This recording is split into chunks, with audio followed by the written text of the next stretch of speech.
إن الحمد لله نحمده ونستعينه ونستغفره ونعوذ بالله من شرور أنفسنا ومن سيئات أعمالنا من يهده الله فلا مضل له ومن يضلل فلا هادي له وأشهد أن لا إله إلا الله وحده لا شريك له وأشهد أن محمدا عبده ورسوله يا أيها الذين آمنوا اتقوا الله حق تقاته ولا تموتن إلا وأنتم مسلمون يا أيها الناس اتقوا ربكم الذي خلقكم من نفس واحدة وخلق منها زوجها وبث منهما رجالا كثيرا ونساء واتقوا الله الذي تساءلون به والأرحام إن الله كان عليكم رقيبا يا أيها الذين آمنوا اتقوا الله وقولوا قولا سديدا يصلح لكم أعمالكم ويغفر لكم ذنوبكم ومن يطع الله ورسوله فقد فاز فوزا عظيما أما بعد فإن أصدق الحديث كتاب الله وخير الهدي هدي محمد صلى الله عليه وآله وسلم وشر الأمور محدثاتها وكل محدثة بدعة وكل بدعة ضلالة وكل ضلالة في النار وبعد Vazhdim nderuar, vazhdojmë me Kitabus Siyam nga Muwatta e Imam Malikut, do të librin e agjerimit, somit, siyamit nga Muwattaja e Imam Malikut rahimahullah. Tani fillojmë me al-hijamatu apo hijamatu siyam, hijamatu saim, hijameja e atij që është agjërues, do thotë hijameja e agjëruesit, do thonë a është lejohet të bëhet hijame për agjëruesin apo jo. مالك عن نافع عن عبد الله بن عمر رضي الله تعالى عنهما أنه كان يحتجم وهو صائم قال ثم ترك ذلك بعد فكان إذا صام لم يحتجم حتى يفطر. Maliku transmeton nga Nafi nga Abdullah ibn Umar radhiyallahu ta'ala anhuma thotë që ai bënte hijame duke qenë agjërueshëm, pastaj e ka lënë këtë punë, dhe nëse ishte agjërueshëm nuk bënte hijame.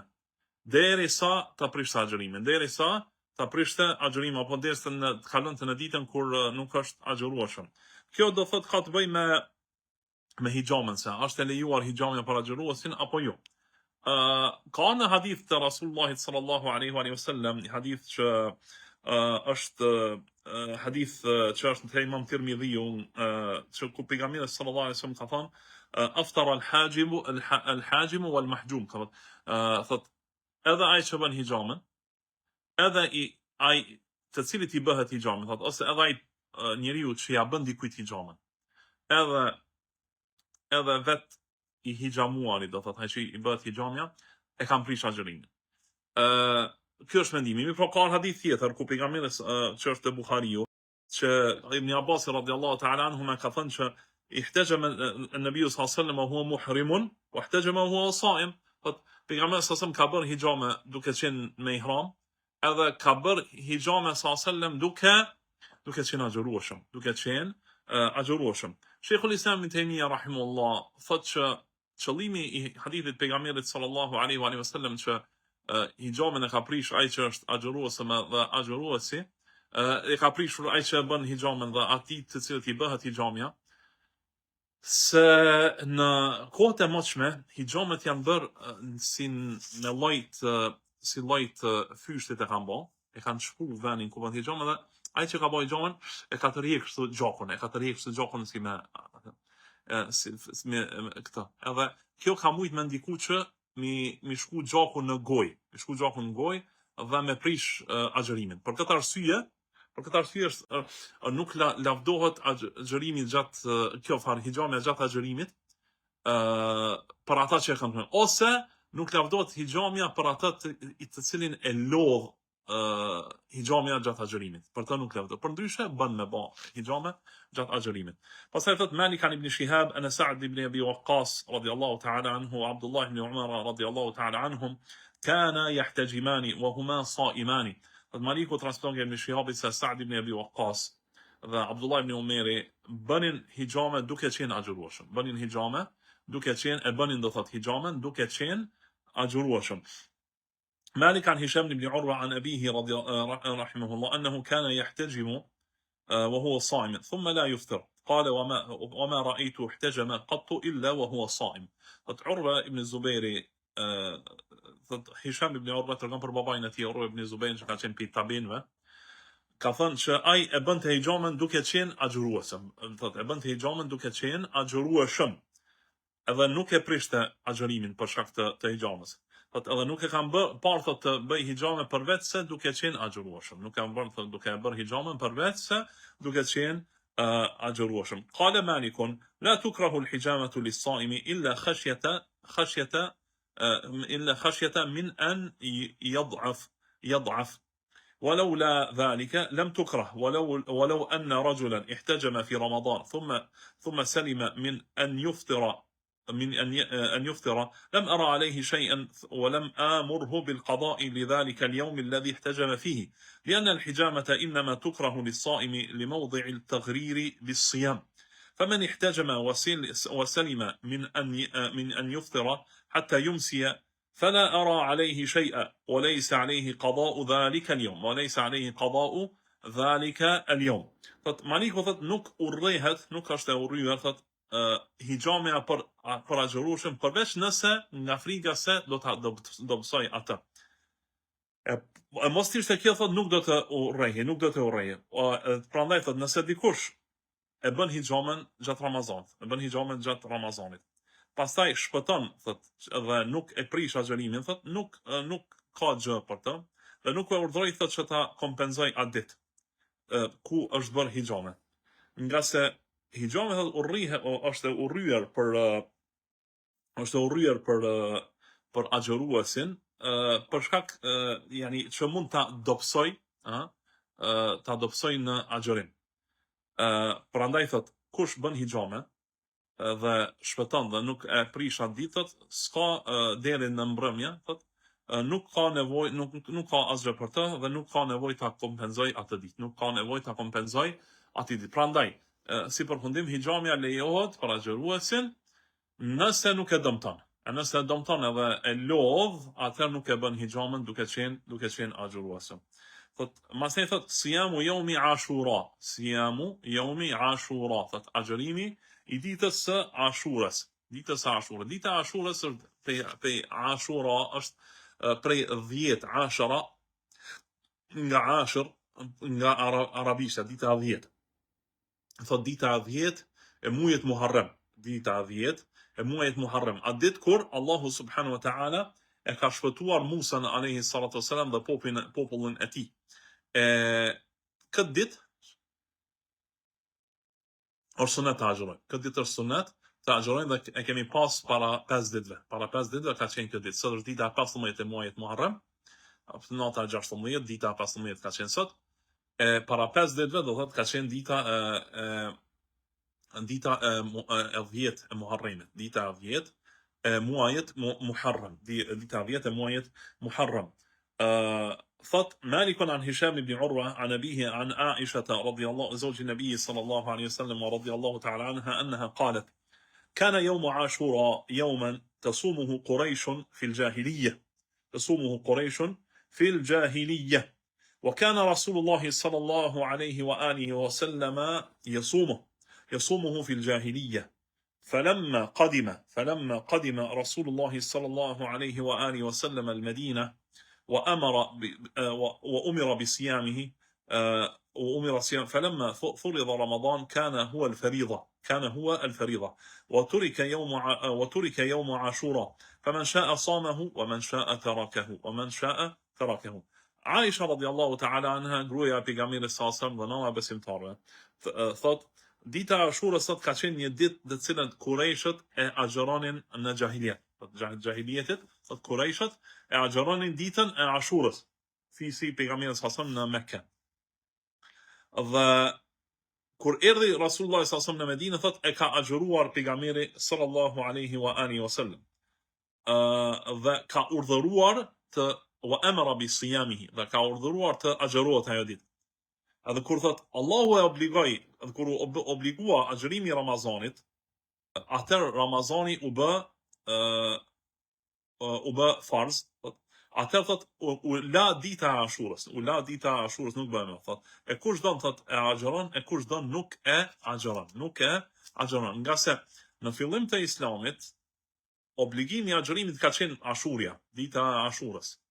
Pastaj në vitin e dytë sipas Hijrit kur është bërë obligim është bërë obligim agjërimi i Ramazanit, më nuk ka qenë obligueshme agjërimi i ditës Ashurës, por ka qenë Ramazani. Ka qenë Ramazan dhe mbetet Ramazani, ai është obligimi. Mirë po kush do në agjeron, kush do nuk e agjeron ditën e Ashurës. Dita e Ashurës pejgamberi sallallahu alaihi wasallam ka treguar që Allahu subhanahu wa taala me agjerimin e kësaj dite i fal gjunohet e vitit paraprak, i fal gjunohet e vitit paraprak. Është interesant se ditën e Arafatit kush e agjeron, pejgamberi sallallahu alaihi wasallam ka thënë që Allahu t'i fal gjunohet e vitit paraprak dhe të vitit të ardhshëm, dhe të vitit të ardhshëm. Dhe të vitit të ardhshëm. Këtu kanë treguar ulemaja, kanë thonë kjo është vlera e ditës muhamedane nga ndallim prej ditës musane, që më thënë Musait alayhis salam. Qysh kjo? Nga se Muhamedi sallallahu alaihi wasallam na ka bërë ne edhe sunet agjërimin e ditës së Arafatit. E pasi që është nga suneti i pejgamberit sallallahu alaihi wasallam, kjo ka dy fishin e vlerës së ditës së Musait alayhis salam, që është dita e Ashurës. Ajo ka sa gjysma e ditës së Arafatit. Allah di mas miri. Pastaj vazhdon thot Malik ibn Shihab an Humayd ibn Abd الرحمن ibn Auf أنه سمع معاوية ibn أبي سفيان رضي الله تعالى عنهما يوم عاشوراء عام حج وهو على المنبر يقول يا أهل المدينة أين علماؤكم؟ سمعت رسول الله صلى الله عليه وسلم يقول لهذا اليوم هذا يوم عاشوراء ولم يكتب عليكم صيامه وأنا صائم فمن شاء فليصم ومن شاء فليفطر ومن شاء فليفطر. Muawiya radiallahu ta'ala anhum ka thënë ditën e Ashurës në një vit të haxhit, në vit të haxhit kur ka bërë haxh, Muawiya radiallahu ta'ala anhu pasi që është bërë khalife i muslimanëve. Pasi që është bërë khalife i muslimanëve, thot e ka kry haxhin dhe pas haxhit ka ardhur në Medinë. Ka ardhur në Medinë dhe ka hip në minber dhe ka mbajt hutbë, nga se në kohët e mëdhshme udhëhecat e muslimanëve kanë qenë ata që kanë marrë hutbën dhe kanë qenë ata të cilët i kanë fal namazet, i kanë fal farzet. Do të kanë pas edhe pushtetin botnor, por edhe pushtetin shpirtëror, do thotë kanë udhëheq të dyja. Nuk kanë qenë vetëm me udhëheqjen e shtetit, por kanë udhëheq edhe aspektin spiritual, shpirtëror të popullit. Pra kjo është më e plota për udhëhecin, që të udhëheq të dyjat në të dyjat muslimanët. Ai ka hyrë në hutbë, ka thënë o banor të Medinës, ku i keni ulemat tuaj? Thotë e kam dëgjuar Rasulullahin sallallahu alaihi wasallam duke thënë në këtë ditë, duke thënë për këtë ditë, kjo është dita e Ashurës. Dhe nuk ju është bërë obligim agjërimi i saj, por unë jam agjërueshëm. Prandaj kush don le ta agjëroj, dhe kush don le ta prish agjërimin. Kush don le ta agjëroj, o kush don le ta prish agjërimin. Dhe kështu është kjo Ashureja, nuk është obligative, mirë po është mirë të agjërohet, nga se kjo ka problem të madh. Thot Malik أنه بلغه أن عمر بن الخطاب رضي الله تعالى عنه أرسل إلى الحارث بن هشام أن غدا يوم عاشوراء فصم وأمر أهلك وأمر أهلك أن يصوموا. Thot Maliku transmeton që ka dëgjuar nga Umar radiallahu ta'ala anhum që i ka dërguar Harith ibn Hishamit, i ka dërguar prej shokëve të tij, i ka dërguar dhe i ka thënë nesër do të jetë dita e Ashurës. Prandaj agjëroje ditën e Ashurës. Dhe urdhëroje familjen tënde të agjërojnë. Nga se kjo është ditë e mirë dhe ka problem të madh, prandaj është mirë të agjërojmë këtë ditë. Pastaj thot siyamu yawm al-fitri wal-adha wad-dahr. Agjërimi i ditës së Fitr Bajramit, ditës së Kurban Bajramit dhe agjërimi i krejt kohës. Agjërimi i krejt kohës atë agjerimi i vazhdueshëm, edhe agjerimi i vazhdueshëm. Thot Malik an Muhammad ibn Yahya ibn Hibban عن الأعرج عن أبي هريرة رضي الله تعالى عنه أن رسول الله صلى الله عليه وسلم نهى عن صيام يومين يوم الفطر ويوم الأضحى نيام عن يوم الفطر ويوم الأضحى. Maliku transmeton nga Abu Huraira radhiyallahu ta'ala anhum që Rasulullah sallallahu alaihi wasallam ka ndaluar të agjërohen 2 ditë. Ka ndaluar të agjërohen 2 ditë. Ka agjëruar thot ka agjëruar pejgamberi sallallahu alaihi wasallam ka agjëruar 2 ditë sallallahu alaihi wasallam. Ka më falni edhe një herë. Hadithi kështu është që Abu Huraira radhiyallahu anhu ka thënë që Rasulullah sallallahu alaihi wasallam ka ndaluar të agjërohen 2 ditë. Dita e Fitr Bajramit dhe dita e Kurban Bajramit. Dita e Kurban Bajramit ka ndaluar pejgamberi sallallahu alaihi wasallam të agjërohet. Dhe kjo është, këto 2 ditë janë haram të agjërohen. Ditët e bajrameve janë haram të agjërohen. Mirë, po duhet me ditë diçka që dita Fitr Bajrami është 1 ditë. Ndërsa Kurban Bajrami është 4 ditë. Ditën Kurban Bajrami është 4 ditë. Është dita Kurban Bajramit dhe 3 ditët e Teshrikut. Këto 4 ditë nuk bën të agjërohet. Këto 4 ditë e ka ndaluar pejgamberi sallallahu alajhi wasallam të agjërohen me një hadith tjetër. Prandaj qëllimi është Bajram, çfarë është Bajram, nuk bën të agjërohet. Është ndaluar dhe është haram të agjërohet. مالك أنه سمع أهل العلم يقولون لا بأس بالصيام الدهر إذا أفطر الأيام التي نهى رسول الله صلى الله عليه وسلم عن صيامها وهي أيام منن ويوم الأضحى ويوم الفطر فيما بلغنا قال وذلك أحب ما سمعت إلي في ذلك. Maliku rahim thot kam dëgjuar ulemat, njerëzit e ilmit që kanë thënë nuk ka gjë të keqe të agjërohet tër koha, thot siyam ad-dahr, thot që të jetë agjërimi i vazhdueshëm. Për atë i cili nuk agjëron ditët në të cilat ka ndaluar pejgamberi sallallahu alajhi wasallam të agjërohet. Ai është ditët e Minas, do thotë ditët e Minas, që i thamë ditët e Teshrikut, ditët e Kurban Bajramit, ditën e Kurban Bajramit, ditën e Fitr Bajramit, në ato që kanë, dhe kjo është gjëja që më dashur që ka ardhur. Kjo ka të bëjë me ato thot me ndalesën që Rasulullah sallallahu alaihi wasallam ka bërë që të agjërohet tër koha. E pejgamberi sallallahu alaihi wasallam kur një prej sahabeve ka ardhur te pejgamberi sallallahu alaihi wasallam dhe ka thonë që unë agjëroj tër kohën, pejgamberi sallallahu alaihi wasallam e ka ndaluar. Dhe më së pari ka urdhëruar që të agjëroj çdo ditë, më falni, të agjëroj 3 ditë brenda muajit. Ka thonë më shumë. Ka thonë agjëroj të hënën e ka thonë më shumë. Atëherë ka thonë agjëroje 1 ditë edhe ndaloje 1 ditë. Agjëroj 1 ditë, prishën 1 ditë. Kjo ka thonë kjo është agjërimi më i mirë. Kjo është agjërimi më i mirë, dhe është agjërimi i Davudit alayhi salatu wassalam. Agjërimi i Davudit alayhi salatu wassalam, të agjërosh 1 ditë, ta lësh 1 ditë. Prandaj kjo është më e saktë nga Rasulullah sallallahu alaihi wa alihi wasallam.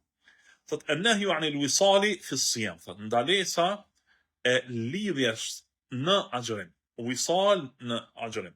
Wisal, çfarë do thot? Të lidhet 1 ditë me ditën tjetër. Të lidhet 1 ditë me ditën tjetër. Çysh kjo? Kjo është një lloj agjërimit që bëhet qysh ashtu, kur të bëhet iftari, mos me prish. Po me vazhdu me agjëru deri në syfër. Këto e ka ndalu Rasulullah sallallahu alaihi wasallam.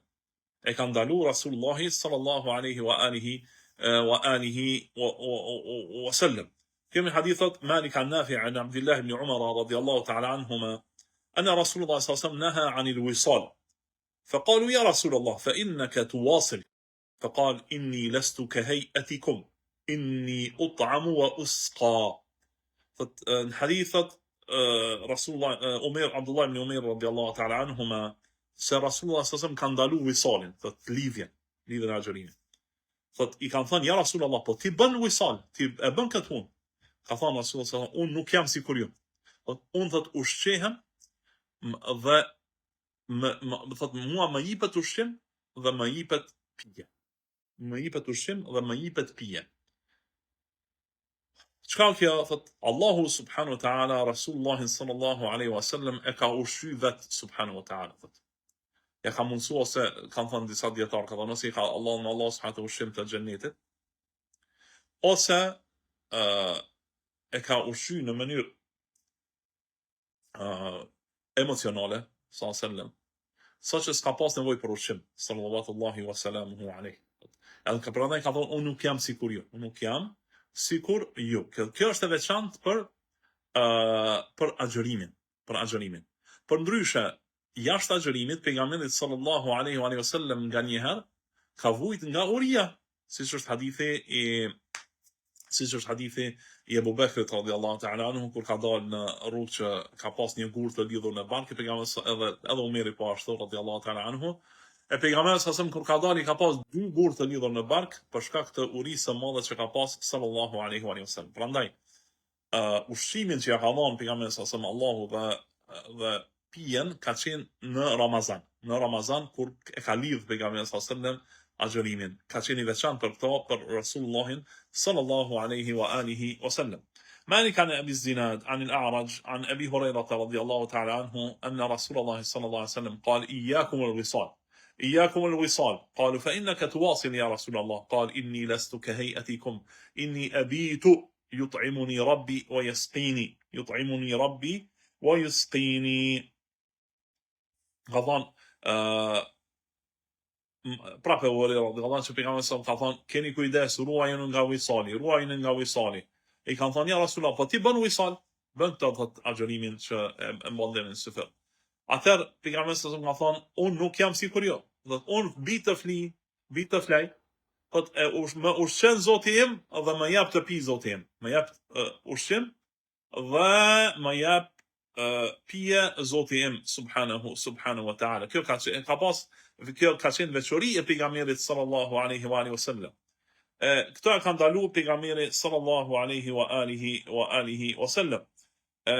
Prandaj kjo është ndaluar, thotë, kjo është e ka ndaluar pejgamberi sallallahu përveç për atë që ka mundësi ta bëj, edhe ta bën vetëm deri në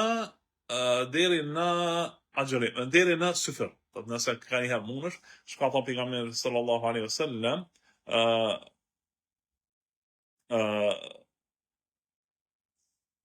që pejgamberi sallallahu alaihi wasallam thotë ai çka ka bën thotë ka bëu wisal thotë një ditë apo dy ka vazhduar me agjërim. Mirë, po nëse e bën veç din syfër, kjo lejohet atë. Nganjë nëse ke forcë me bën. Sepse pejgamberi sallallahu alaihi wasallam ka thonë la tuwasilu fa yukum arada an yuwasila falyuwasil hatta as-sahar. Thotë pejgamberi sallallahu mos bëni wisal. E nëse dion dikush të bëj wisal thotë atë le të bën wisal deri në syfër. Kjo bën të bëhet nga një herë. Nëse don me shtu diçka në ibadet tonin, bën me bën këto deri në syfër. Pastaj vazhdon Imam Maliku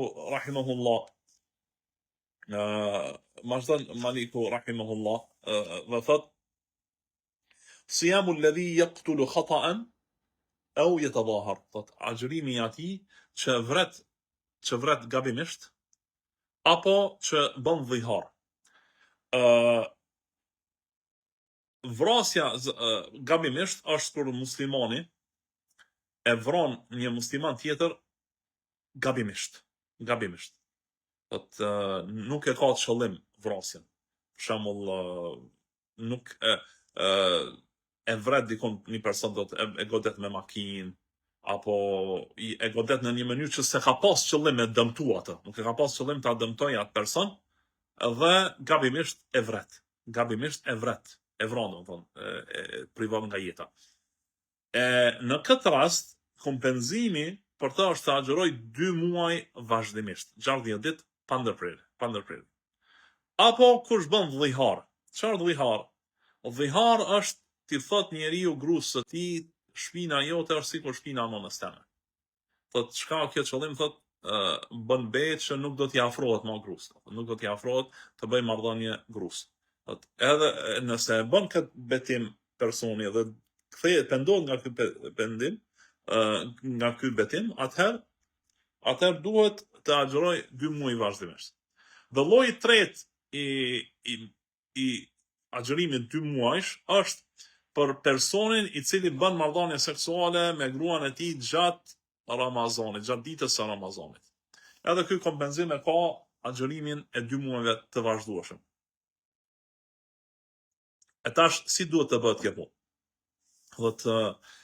قال يحيى سمعت مالكا يقول أحسن ما سمعت في من وجب عليه الصيام شهرين متتابعين في قتل خطأ أو تظاهر فعرض له مرض يغلبه ويقطع عليه صيامه أنه إن صح من مرضه أو وقوي على الصيام فليس له أن يؤخر ذلك وهو يبني على ما قد مضى من صيامه.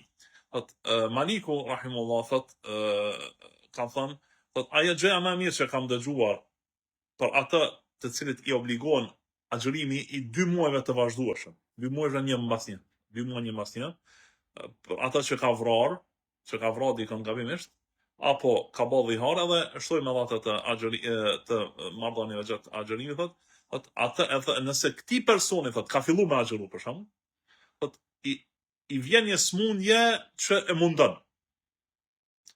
Apo dhe janë ndërpren agjërimin, e ky person nëse shërohet dhe mund të agjëroj, po nuk bën të avonoj. Duhet më njëherë të vazhdoj me agjërimin që e ka lënë dhe i llogarit ato ditët që i ka kaluar përpara. Për shembull, ka agjëru 15 ditë, pastaj është smu shumë. As ka mujt më agjëru. Kur të shërohet, nuk bën me vonu pastaj pas shërimit. Më njëherë duhet të vazhdoj agjërimin mirë, po i vazhdon ditët. Për shembull, ka pas 15 më herët, tash vazhdon edhe 45 çka i kanë mbet. وكذلك المرأة التي يجب عليها الصيام في قتل الخطأ في قتل النفس خطأ إذا حاضت بين ظهراني صيامها أنها إذا طهرت لا تؤخر الصيام وهي تبني على ما قد صامت po ashtu thotë edhe gruaja e cila ka obligim të agjëroj për vrasje gabimshme, për vrasje gabimshme, thot nëse i vjen hajdhi, nëse i vjen menstruacione gjatë këtij agjërimi, ajo thot dhe kur të pastrohet, s'bën me vonu agjërimin, nuk bën me vonu agjërimin dhe i llogarit ditët që i ka kaluar.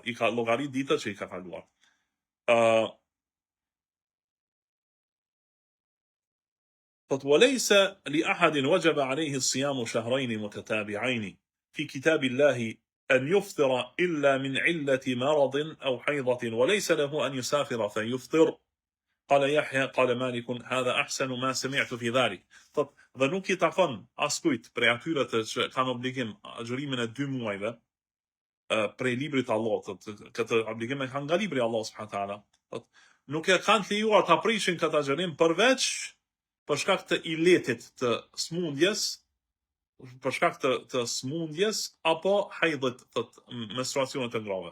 Edhe nuk e ka të lejuar të udhtoj që ta prish agjërimin. Edhe Maliku ka thënë që kjo gjëja më e mirë që e kam dëgjuar. E ke obligim këta 2 muaj, mos udhto. Kjo është mendimi I Imam Malikut rahimahullah. Ndërsa Imam Ahmedi dhe të tjerë kanë thënë që nëse ka diçka udhtim të obligueshëm, thotë bën të udhtoj. Për ndryshe nuk udhton që ta prish agjërimin e tij. Vazhdon Maliku rahimahullah thotë ma yef'alu al-maridu fi siyamihi. Po çfarë bën I sëmuri gjatë agjërimit të tij? Çfarë bën I sëmuri gjatë agjërimit të tij? قال يحيى سمعت مالكا يقول الأمر الذي سمعت من أهل العلم أن المريض إذا أصابه المرض الذي يشق عليه الصيام معه ويتعبه ويبلغ ذلك منه فإنه له أن يفطر. وكذلك المريض إذا اشتد عليه القيام في الصلاة وبلغ منه وما الله أعلم بعذر ذلك من العبد ومن ذلك ما لا تبلغ صفته فإذا بلغ ذلك منه صلى وهو جالس ودين الله يسر وقد أرخص الله للمسافر في الفطر في السفر وهو أقوى على الصيام من المريض. قال الله تبارك وتعالى في كتابه: فمن كان منكم مريضا أو على سفر فعدة من أيام أخر. فأرخص الله للمسافر في الفطر في السفر وهو أقوى على الصوم من المريض، فهو أحب ما سمعت إلي وهو الأمر المجتمع عليه. Maliku rahimullah thot, ajo thot që kam dëgjuar njerëzit e ilmit, njerëzit e diturisë, thot, që i sëmuri kur të goditet nga sëmundja me të cilën e ka vështirë të agjeroj, dhe e lodha të agjerimin, dhe e mundon kjo, ati thot i takon të aprish agjerimin, Dhe po ashtu thot i sëmuri, kur t'i bët vështirë ati të qëndroj në këmbë, në namaz, dhe kjo e lodha të, thot edhe robi thot e din më së miri se sa robi ti, thot. Edhe thot dhe ka prej tyre që nuk e din cilësinë e tij tamam, thot. Njeriu kjo çështje thot që ti je me Zotin tënd. A ki arsye apo jo? Ti e din, Zoti e din bashkë me ty subhanahu wa taala. Allahu subhanahu wa taala e din bashkë me ty arsyen, a ki arsye apo jo? Për këtë thot robi është ai që e din tamam arsyen. Thot, nëse thot robi arrin këtë arsye, thot falet duke qenë ulur. Thot feja e Allahut është lehtësim. E Allahu thot ja ka lehtësuar udhëtarit që të prish agjerimin gjatë udhëtimit. Dhe udhëtari thot është më i fortë të agjeroj se sa i smuri. Udhëtari mund të më kanë është mirë, është më shumë ka mundësi të agjeroj se sa i sëmuri. E Allahu ka thënë subhanahu wa ta'ala në librin e tij: "Faman kana minkum maridan aw ala safarin fa iddatun min ayamin ukhra." E kush është prej juve i sëmur ose është në udhëtim, atëherë thot i kompenzon me ditë tjera me pastaj, i llogarit dhe i kompenzon me ditë tjera pastaj. Prandaj thot Allahu i ka lehtësuar udhëtarit të prish Ramazanin në gjatë udhëtimit.